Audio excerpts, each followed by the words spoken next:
Hi, I'm Todd Nauck, and I'm going to be drawing Impulse from Young Justice.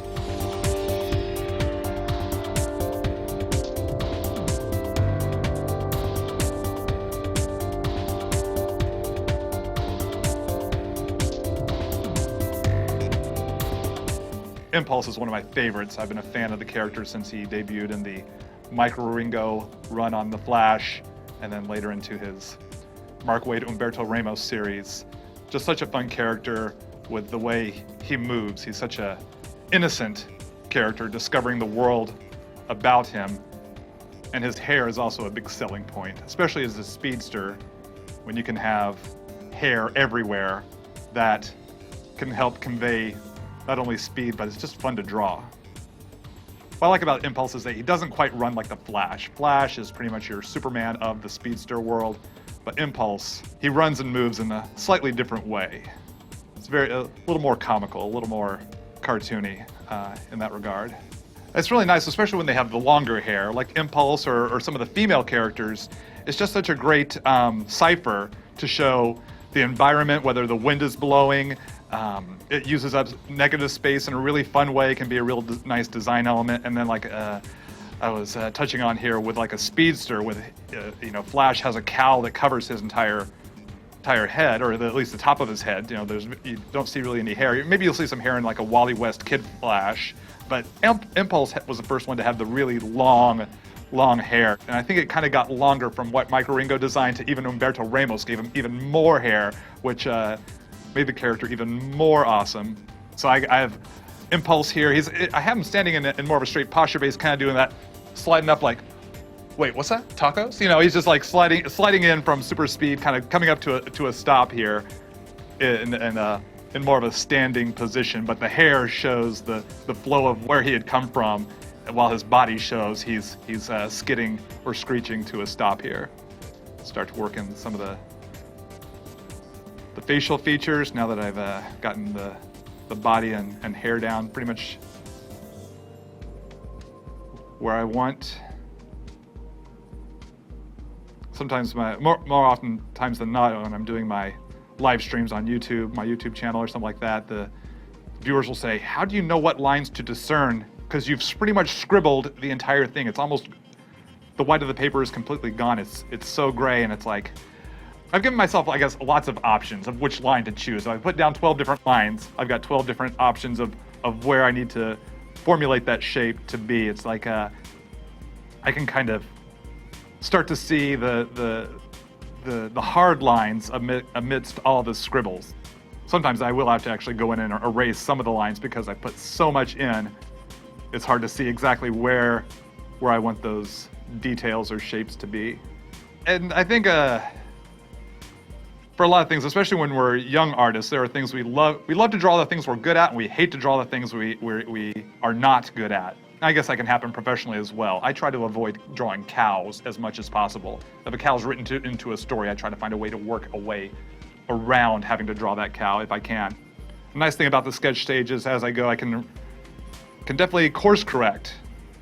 Far better than just going straight in with the marker and drawing the thing, because I can see here Impulse's head is a little larger than his body, which is kind of the way it is in the comic, but at a degree that I don't feel is indicative of the way I want Impulse to be. So I just can broaden out the shoulders a little bit, just extend those crazy sketchy lines just a little further out, and then I know where to ink.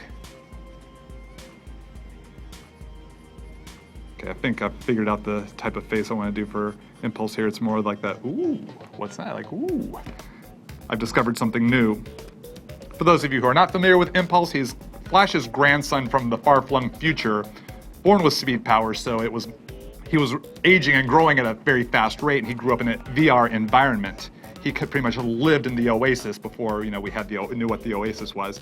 And so in order to save his life, they had to send him back to present-day DC universe, our time, to be trained by Wally West Flash so that he could slow down his metabolism and actually interact with the real world. So he thinks everything's a video game because that's the world he was growing up in the future, and now has to interact with the real world. So it's that confluence of being in reality and having the mentality of everything's just a video game, everything's a do-over. No, Impulse, it's not. You cannot truly be impulsive in the real world. So Pigma Microns, my best friend. I've been using these things for as long as I can remember. I ink all my professional comic book stuff with the Microns.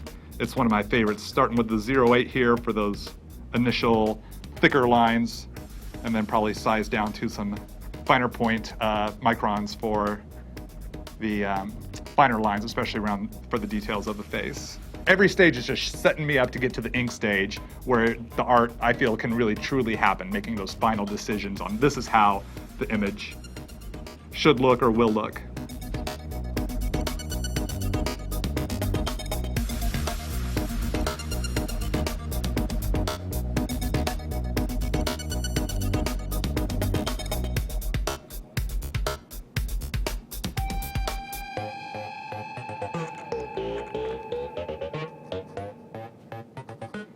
Go back to the pencil and break in the, or break down, I should say, rough in the lightning bolt stripes that run down the center of Impulse's uniform.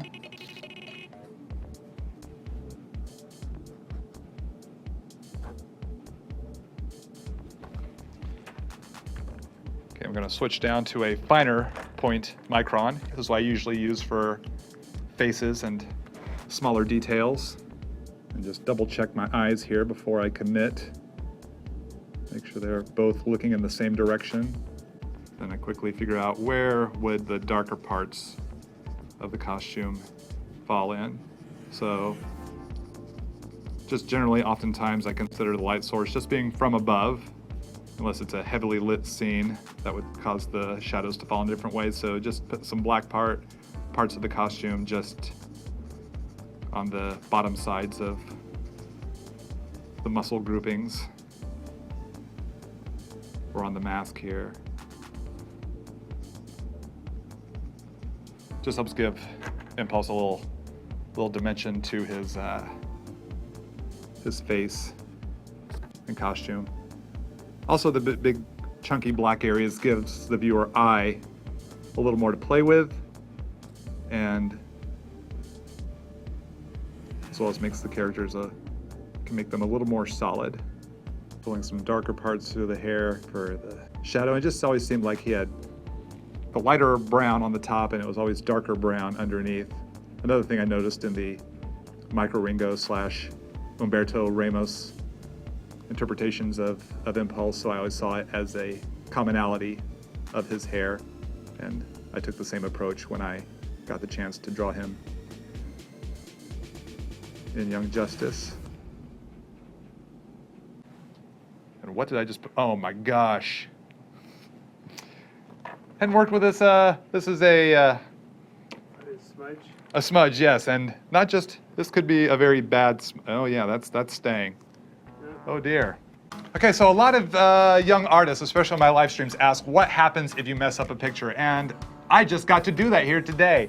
You know, sometimes you get so into a drawing and you work with a tool you're not familiar with. I'm not, nothing against this brush pen, I just had never used it before. The ink didn't dry as fast as some other brush pens I've used in the past. I still would like to get this and actually practice with it, but because the ink wasn't dry and the palm of my hand, you can see the remnants here smudging across the board. So I'm really disappointed. It kind of creates a fun texture here on Impulse's costume, a little bit into his face. Battle damaged Impulse, we'll call it, but let's do a brand new quick Impulse headshot so that you can see how a clean drawing turns out.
There we go. That's something.